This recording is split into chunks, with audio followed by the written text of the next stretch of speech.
Welcome, y'all. So, today's guest knows how to make strategy more than just a buzzword.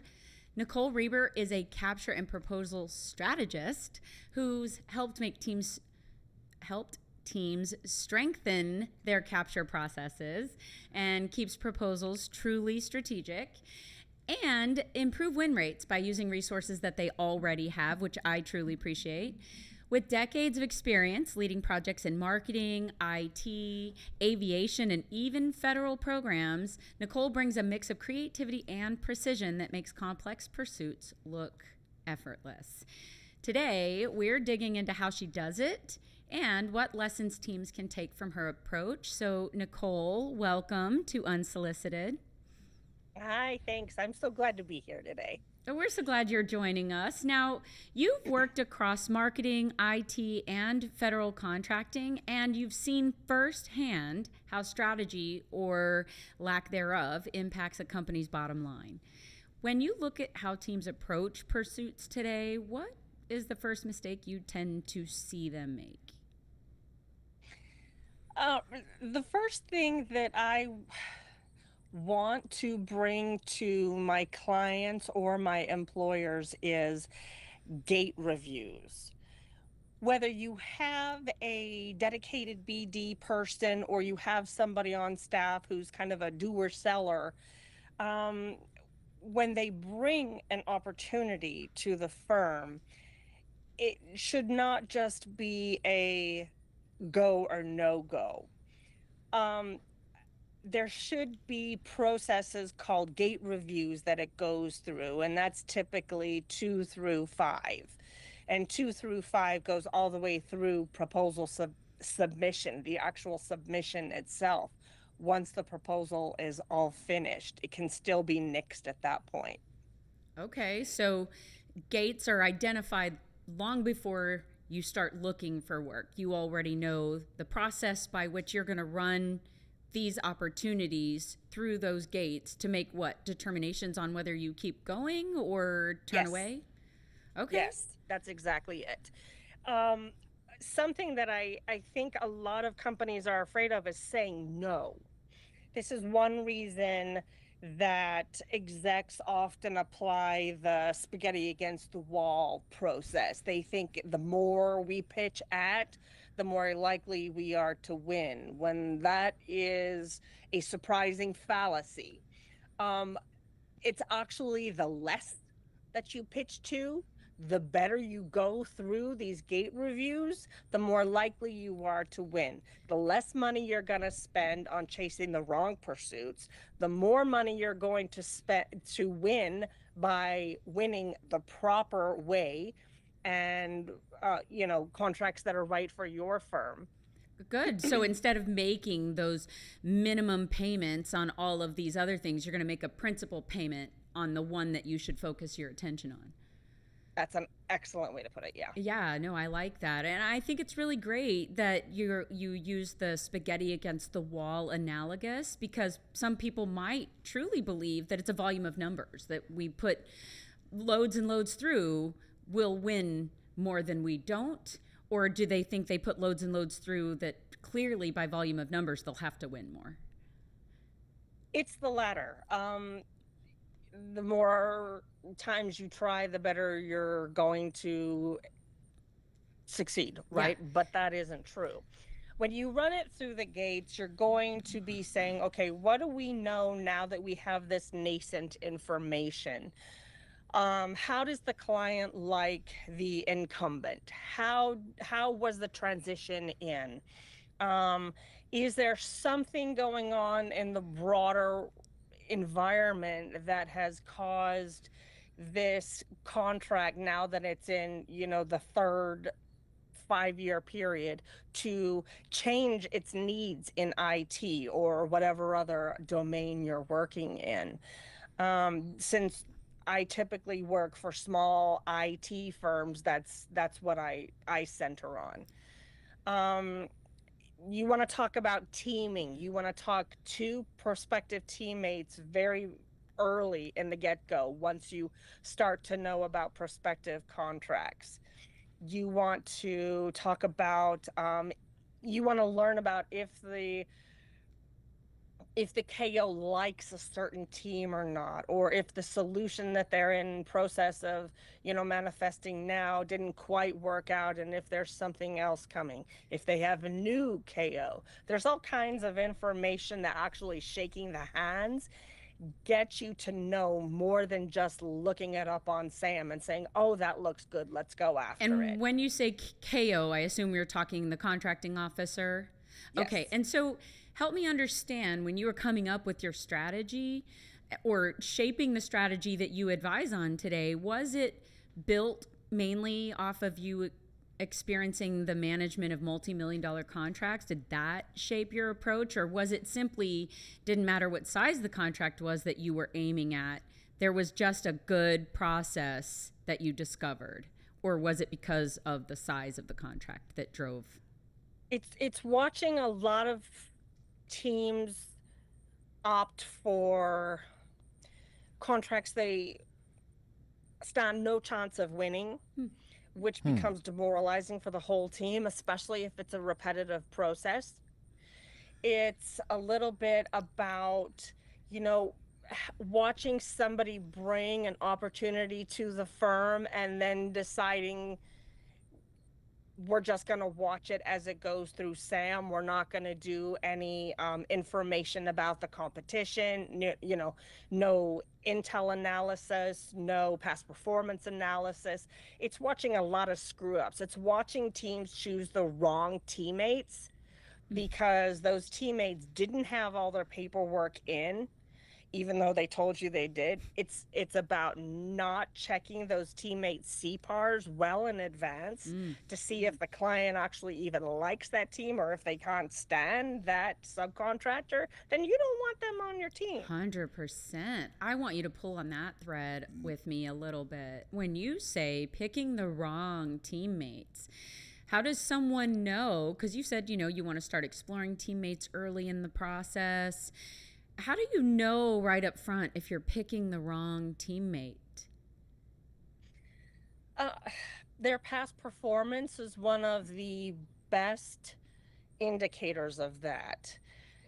If the past performance is something very much in line with what that sub will be performing, and or if that past performance has elements that we as the prime cannot offer, then that will be something very important. Past performances that the subcontractor would like to consider for use in the proposal is something that should be looked at early, just like the paperwork. um, you can find teammates in a lot of ways.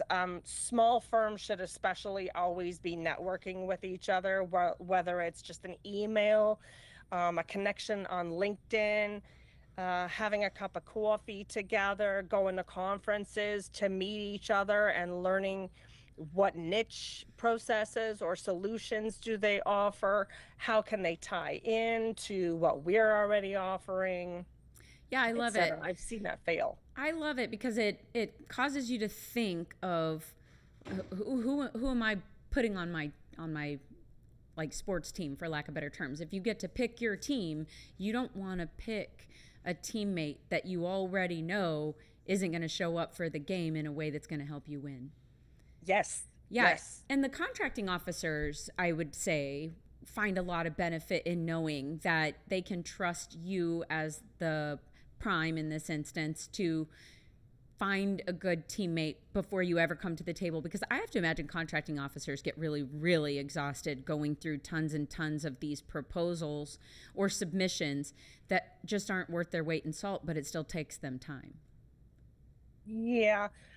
Um, there is something curious that I have seen since the beginning of the year, and well, actually, over the past few years, proposals have been shrinking in size as a mandate, as a requirement from various government agencies. Another thing that I'm seeing is proposals due in Excel format.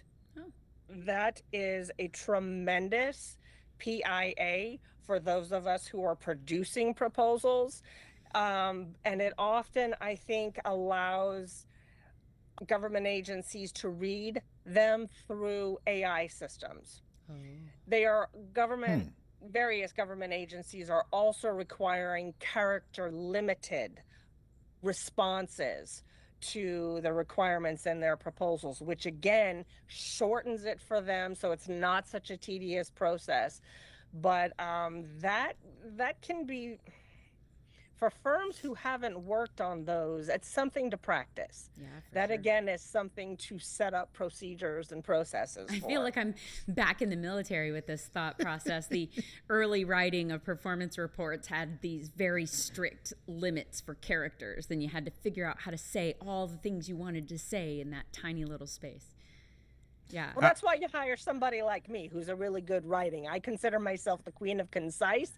Most people would take 28 words to write a sentence, and I could use 6. Hey. So I like that. Efficiency. I like that. I got a question for you, Nichole. With the new process that you see that you've noticed lately, would you say is that because a lot of agencies are forced to having to do more with less? that is a good point. But in response to that, I would say that's probably why more agencies are starting to use like a mega contract. You know, these 10-year long vehicles, they're Max or IDIQs, Hmm. BPAs, Yeah. like Shield, Oasis, Soup, instead of doing smaller ones, which take more time from their perspective, from once they start talking about it all the way to when they have to make a decision about from all these proposals. It takes more time for them. So if they have a larger vehicle like a Shield, it's much more efficient for everyone in the process. That makes a That's a lot of good sense. question. Makes a lot of Yeah. sense. Thank you. That's interesting. And so if a company is putting together the proposal, they're maybe following gates, maybe not following gates. What are the warning signs that a team is already in trouble before they ever even submit that proposal? Could it be apparent to them? Is there a recommendation that you would give? Could it be apparent to them? I love this question. No, No, or no, they wouldn't be doing it, right? right. Um, a lot of times, even the firms that have, whether it's a huge firm, you know, like a Deloitte or Booz and Allen, or a tiny firm, even if you have the BD committed person and you have a committed capture person, you have all the gates set in place with what info has to go in each, an exec can come in and say, hey, look, I just saw this on SAM. Why don't we go after this? There you go. There's an almost guaranteed failure. Ooh. Yeah, wow, So, huh? Okay. especially because we don't have a solution prepared, and solutions and your price to win and any innovations you're going to bring, as well as your teaming strategies, are stuff you start thinking about late in gate 2. Mm. So that can be several months before an RFP even drops. Yeah. So you shared a document with us that you wanted us to be able to talk about a little bit.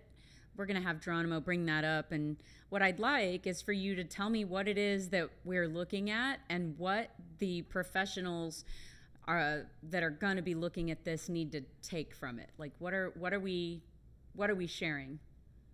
Geronimo, if you would bring up the chart, It's up. first column is company description. This chart is directly from the Shipley Associates Capture Guide, which to me is kind of like a Bible. Oh. And it demonstrates how various firms, large or small, in various domains, can save a lot of money and a lot of time and a lot of resources, which I consider uh, one of the most paramount ideas to me, is how to save time, money, and resources for clients by going through gates, by having a dedicated capture methodology. For instance, say you have an IT services firm that does Fed and or SLED, which is state, local, and education contracts. They can churn out 1,200 proposals a year. That is a lot of time. And they might have $440 million in sales as a result of 1,200 proposals that they send out, but they have a 30% win rate. That's not very high. Yeah. That's not a lot of success that they're showing. So it doesn't show a lot of strategy. There's still too much spaghetti on the wall. Once they implement a little bit of capture, they don't have to do as much. They can do, say, 500 proposals a year, which is still a lot for small firms, right? But their win rate goes up to 70%, which means, of course, they are now making a lot more money. Okay. And they're going to be making, possibly 1.5 billion in sales. Now, these are just examples. This is from research that Shipley has done. I really like the engineering services one too, because I have done a lot of work with engineering, mostly civil engineering. Before they started implementing a capture process, they had 20 million in sales, which is a very tiny company. By implementing it within a year, they saw 60 million in sales. So they tripled their size. So that you don't have to necessarily have a full-time person doing your capture. You can have the BD person do your capture. You can have your proposal person do your capture. Nonetheless, the capture is the webbing that connects BD and the proposal. And all the information that you're putting into capture templates. Let's pull up one of those capture templates, Geronimo. Is that your PowerPoint? I think that's it right there. The capture plan? It is. Is it the capture plan document you sent us? Let's look at it and see. As long as it doesn't say customer meeting plan. Nope. All right. Yep. I got it up. I got the right one. All right. With you.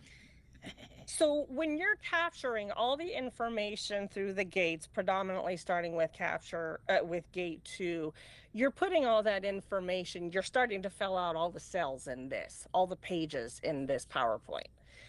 And all that information goes to the proposal manager, who then implements that information as strategy to help win.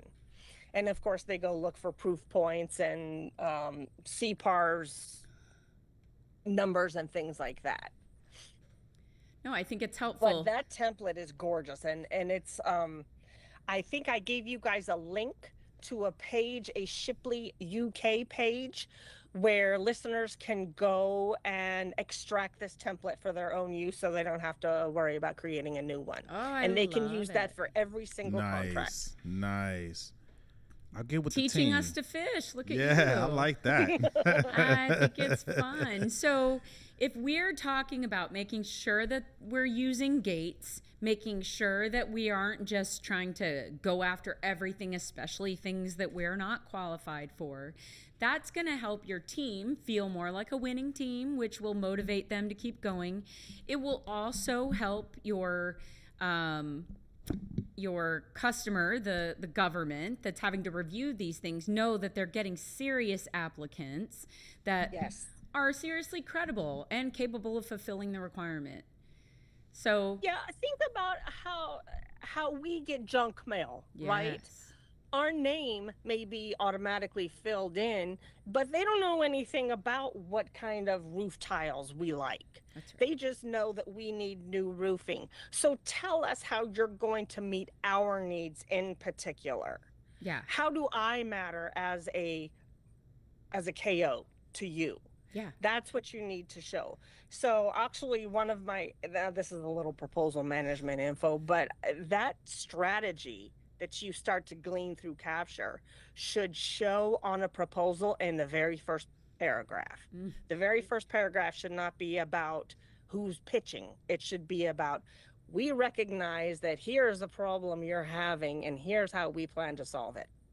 I mean, I think that that's a good plan whenever you're doing something. Is we call it here the WIFM. The person who's reading it wants to know what's in it for me, and Yes. how are you coming ready to solve my problem.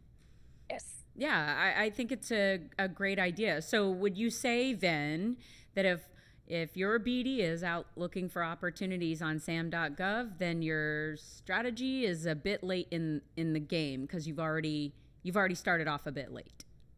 Yeah, you have started off between 1 and 3 years late. Tell me more. Sheesh. I have had the fortune of working with firms who have a BD staff. They should generally come from, because I'm predominantly in the federal realm, they should be veterans.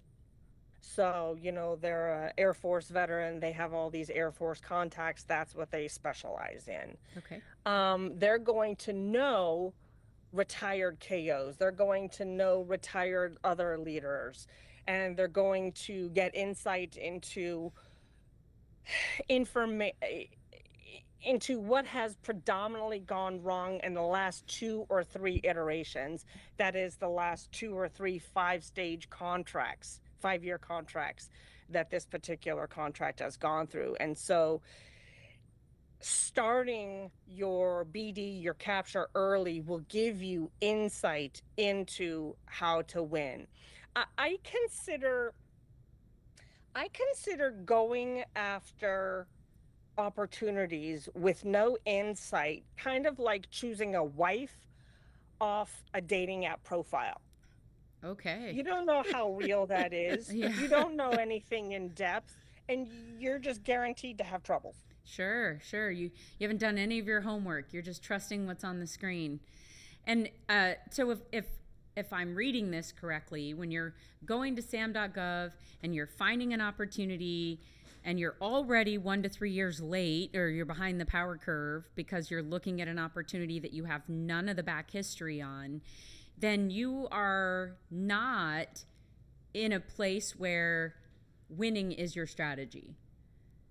Would you say that that's true? Because if that is your sole game and you're so far behind, then clearly you're not in a place where winning is your strategy. Yeah, and I think, over the time I've been doing this, I have realized that is the way that the SMEs would pursue their opportunities. That is not the way a business person would pursue a strategy, because strategy is something you learn in business. It may not be something you learn in your IT schooling. Okay. So if you have skipped some of the early steps, then what's the cost then? What's the cost in your capture strategy? If you've skipped it, like you said, there's gates that you've got to get through. If you're skipping some of those because you haven't done any of your early homework and you're going right to the website and you're thinking what's the cost that comes with skipping the early steps and realizing when you should walk away from something? Because it seems to me then they would be pursuing everything, which gets us back to the early part of our conversation, that they're just going after everything, throwing that spaghetti against the wall. So what's the cost of skipping the early steps in your strategy? The cost is literally losing your job. I have seen engineers be put into a project management position and they have this spaghetti against the wall mentality. And so they want to go after everything that comes up on their CRM, and very little of it wins. So they end up losing their job because they're losing of the company a lot of money by wasted pursuit, wasting their energy and time and resources on pursuits. Another thing is that the firm goes broke. They don't have any income because they have no projects, and they keep spending money trying to make it. Yikes. But they're sending all that money in the wrong direction. That's right. Honestly, because if your folks are not aiming at something, they're aiming at nothing. There was a Franklin Covey quote from a long time ago that I heard that said, you can be going 99 miles an hour, but if you're headed in the wrong direction, it doesn't make a difference. Yes. Yeah. Yes. So your folks have to know what they're aiming at, and they have to actually be aiming at that thing because, and can you find some complacency with BD managers maybe that because it's them sitting at a desk doing a thing, they don't necessarily feel the loss of the money that you're talking about, the loss of the money the company is spending to go after these sales projects or contracts that they're not suited well to win? You mean how does BD feel about that? No, I mean, can you see where BD often doesn't see the money? They're not recognizing that they're losing money by just sitting there and aiming strictly at a SAM.gov opportunity that they're already behind on. So they don't feel the loss, but the company is feeling the loss. Well, I think BD would. Oh, you do? Okay. Yeah, a BD person is in it for sales. They're in it to win. Mm-hmm. I can't believe I'm going to say this, but it's like that old Tom Cruise quote from the movie he did where he was an agent, a sports agent. Show me the money. Oh, is that like, Moneyball? He's in sales. So he wants to know that he thinks that his success comes in money. And a BD person has invested their time by shaking the hands, by coming up with this customer meeting template. Geronimo, that's a good time to bring that up. I like how you did that. So they come up with this customer meeting planner where he writes down when and how he will come into contact and get the information that he or she needs from the prospective client. And generally, the BD person is working with sales to figure out, I have 15 minutes with the KO. What kind of information do I need to glean from them in order to make our solution and therefore our proposal more strategic? So it's not a BD person who's going to be contributing to the losses, because when you're going through the gates, you're determining certain percentages, kind of like color reviews, but then again, totally different. Gates determine your reasonable satisfaction that you can win. So gate 2 is most important. Then gate 3 may be when there's a draft RFP dropped of the contract. And if that draft RFP looks really different than what you were expecting and what your information has gleaned so far, what your research has gleaned, then you might no-go it right there.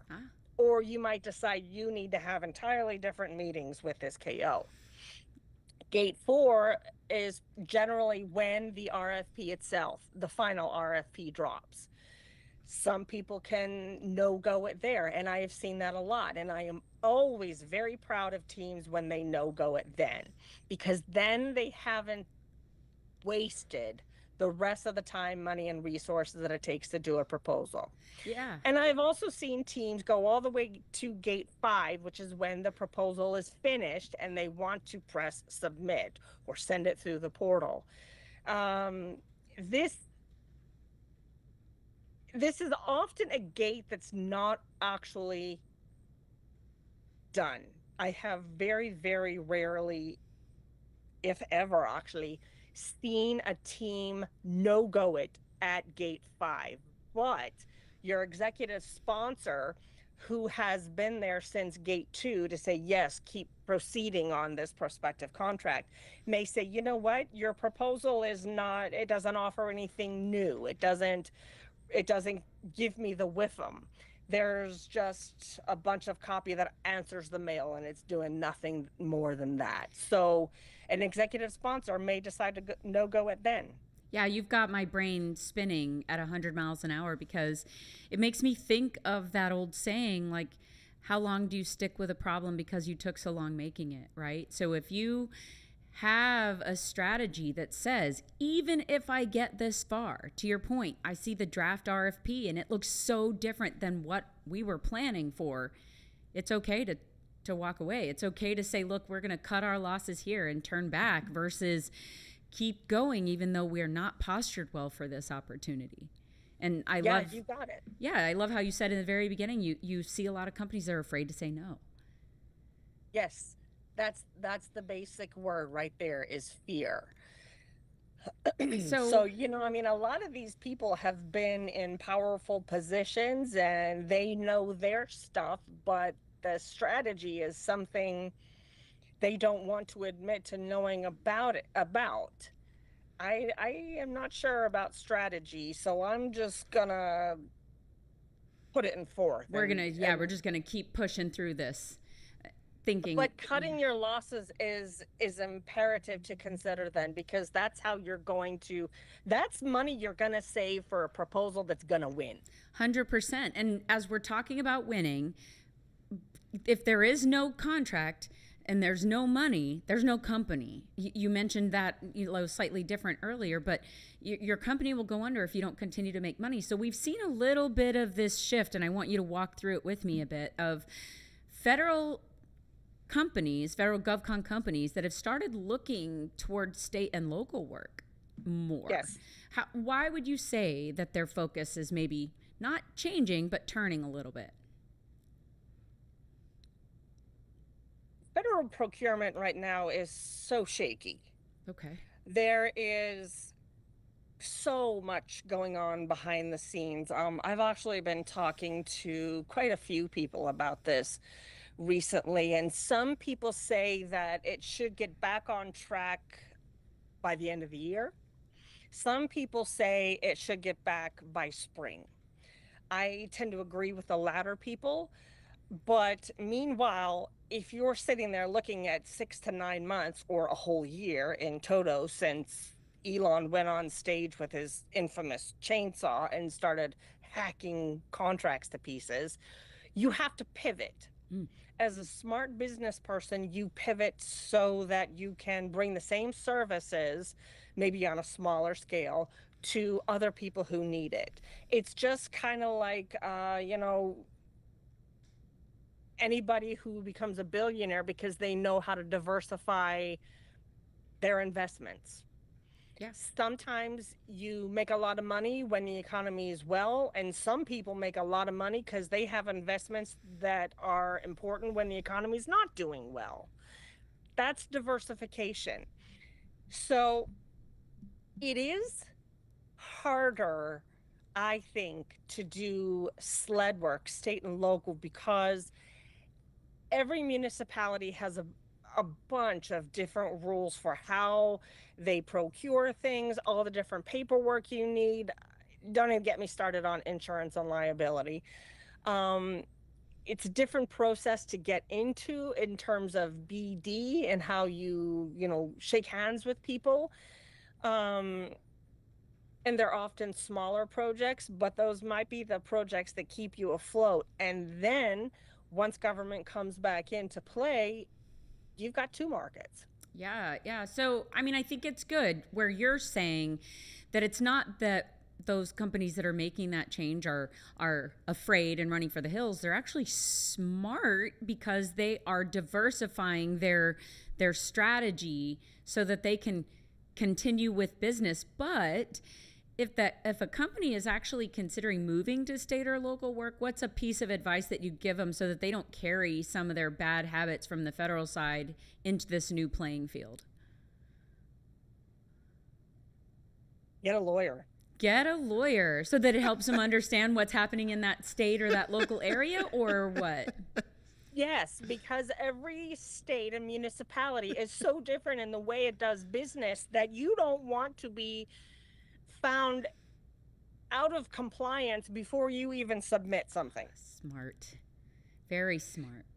So you need a lawyer who's going to be able to suss out those things for you expeditiously so that you don't have a BD person, a capture person, and an exec, somebody on the staff spinning their wheels for days, weeks, months, trying to find out the legalities and all the ifs, ands, buts, because none of us are that good at it except lawyers. Yeah, I think that's great advice. Now, a couple of times throughout this conversation, you have mentioned gates, but one time in this conversation, you mentioned colors and you said, oh, that's a different thing. So what then is colors? And then I heard you say once before that while the colors may change, the gates never will. What does that mean? Colors are levels of review of a proposal. Okay. Depending on how much time you have to do your proposal, you may not be able to go through the whole rainbow that Shipley proposes. I would suggest that a blue always happens. I think a blue review is your strategy review. Okay. I think it should actually be termed something else besides a blue because it's such a part of capture. It's where capture and the proposal start to kiss. Oh. So in a blue review, you typically will go over all of the strategy, the win themes, the discriminators, the here's how we're going to articulate our solution. Here's what's strategic about the teammates we've chosen. Here's how we're innovation. Here's how we're going to solve the client's problem, that kind of thing. It's all the strategic content that you are going to put into the proposal that you have gleaned through capture, so that everybody who's on the team knows that that content has to be through. And then you might go through a pink, a red, a white glove, a gold. Or if you don't have a month or 6 weeks, then you might cut those down to say, we're going to have like a soft red. So we're going to determine in that red if the proposal is compliant, because that's what comes first. And then we're going to have a darker red, and we're going to skip the white glove and the gold. So if I'm not saying this is how it has to go. I'm just saying sure. This is what I've seen. And in that, you determine if it's compelling. So you only have two, rather than saying we're going to have one draft that's supposed to be 50% compelling or compliant. We're going to have another draft that's supposed to be 90% compliant. You just simplify it. So that's why you're saying, like, and if somebody wanted to know more about these colors, you're saying Shipley has the colors. They can go learn about the colors there. Is that what you're saying? Okay. Now, yes. The colors, though, I hear you saying I might go red, I might go white, I might go gold, I might cut these things, I might shorten those things. That's why you're saying the colors are flexible. But when you're saying the gates are not flexible, because in having someone lock in their processes, it's about discipline. And they need to be disciplined in the process, making sure that they revisit those gates as is necessary, right? But be willing to stick to the process of visiting those appropriate gates at the appropriate point in their strategy. Is that well, right? I think gates, again, the most successful teams I've seen have had BD meetings regularly. Okay. You might have a BD meeting once a week, once a month, once a quarter, however you choose for your firm. But in those BD meetings, you are going to be reporting on new opportunities, which is gate 2. And you might also be updating the opportunities that you've already broached to the team weeks, months, or years ago. And so these are different phases within the gates. I see. Okay, so this is why you're saying some of the capture, some of the opportunities you're going to look at the potential to pursue have to happen years out, is because you're going to have to start working way back here and then visiting with your team on the regular to determine, have we done enough capture? Do we have enough information? Have we gotten the right teammates together? Are we in a good position and postured to go after this opportunity, or do we leave it where it's at and turn away from it? Right. Okay. Those are things that should never change, no matter how long your pursuit strategy is. Whereas the colors, you don't always have the luxury of keeping, especially because a client might give you 2 weeks. A client may give you 6 weeks. But here I'm gonna throw a little monkey wrench into everything that I've just said. Okay, do it. Over the past year, we have seen a lot of changes, like I've been saying, such as character limited proposals, especially so that the government can read those through AI and or just have a shorter process for themselves. A lot of people with a lot more insight into how the government works than I have are saying that the procurement timeline itself is going to shrink. Oh. So it may not take 1 to 3 years anymore. It might take a full year. It might take less than a year. I find that a bit sus, but it'll be interesting to see how much shorter the procurement timelines get over the next 3 to 5 years. All right, final go at it. If you had to leave us with a final thought, Nichole, what would you leave us with? Have somebody on staff or a dedicated person as your strategist. Okay. Capture strategist, BD strategist, whatever you want to, growth strategist, whatever you want to call it. If you need somebody, whether it's just to look at various pursuits, part-time, consulting, full-time, you're welcome to reach out to me. I would be happy to help you do the capture strategy and or set up your strategy program. All right. Y'all, I mean, first off, Nichole, thank you very much. Thank you for everyone who joined us. You heard it right there from a professional capture and proposal strategist Indeed. herself, Nichole. Thank you for joining us. Everybody out there, we'll see you next time here on Unsolicited.